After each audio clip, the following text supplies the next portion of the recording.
No programa de estreia da TV Web, resolvemos falar sobre o câncer de próstata. Esse câncer é o segundo que mais atinge os homens. Uma doença silenciosa, cercada por muitos medos, muitos mitos e muitos preconceitos por parte dos próprios homens. Vamos aqui falar sobre a importância de se prevenir e visitar seu médico regularmente. Veja só.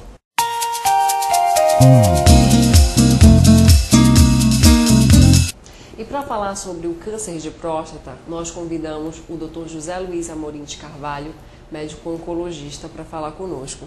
Doutor, eu queria começar a nossa conversa lhe perguntando sobre um mito muito comum que diz que o câncer de próstata ele atinge, na sua maioria, as pessoas da terceira idade, os idosos. Isso é verdade? Em realidade, o câncer de próstata ele atinge as pessoas de mais de 40 anos.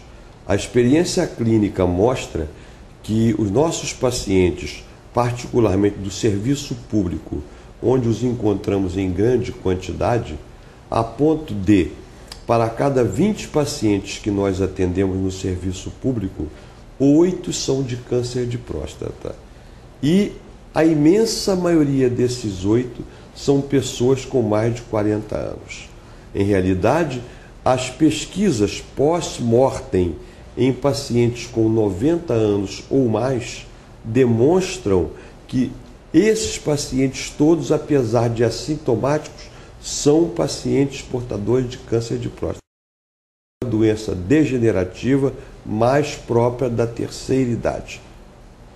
Doutor, nós sabemos que o corpo ele reage a qualquer agressão ou agressor externo, uma febre ou qualquer outro sintoma de infecção.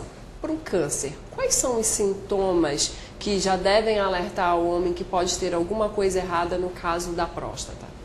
Bom, o primeiro tipo de sintoma que pode ocorrer é a dificuldade de urinar.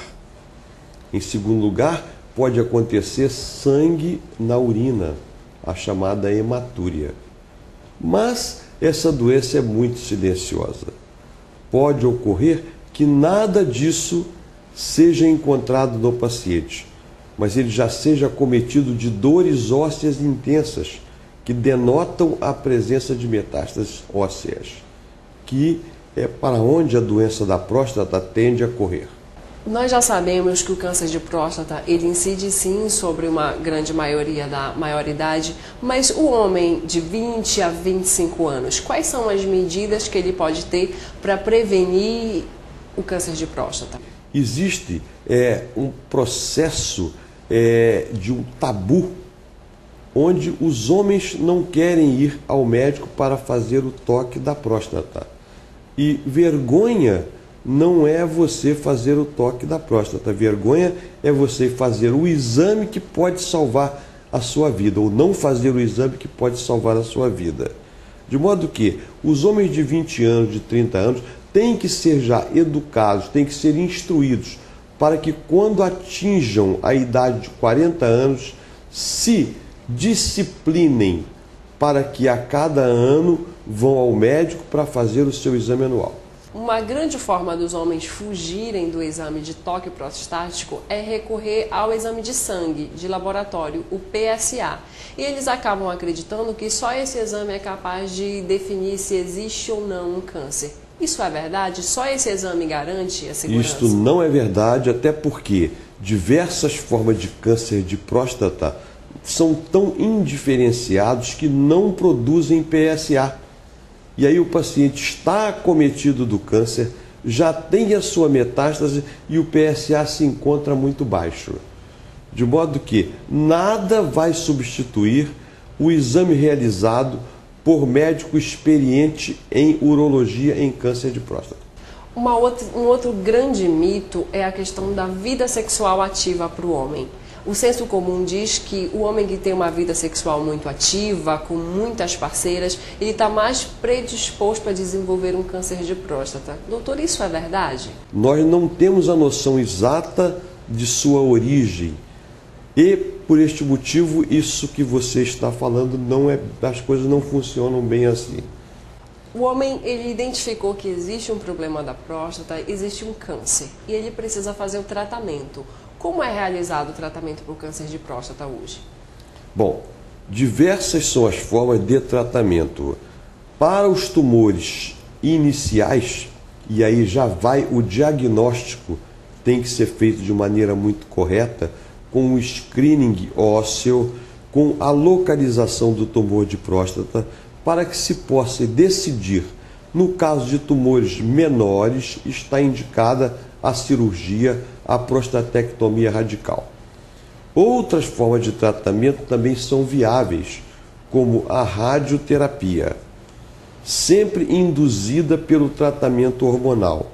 Então, o tratamento do câncer de próstata, ele é multidisciplinar e vai depender, primeiro, do grau de diferenciação do tumor, vai depender do tamanho do tumor e vai depender da extensão ou não a órgãos vizinhos.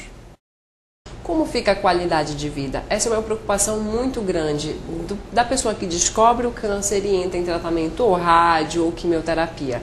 Como fica a vida do paciente? Se o paciente optou pela cirurgia juntamente com o seu médico, ele corre o perigo da impotência sexual dentro de um quadro que a técnica cirúrgica possa ter sido falha por algum motivo.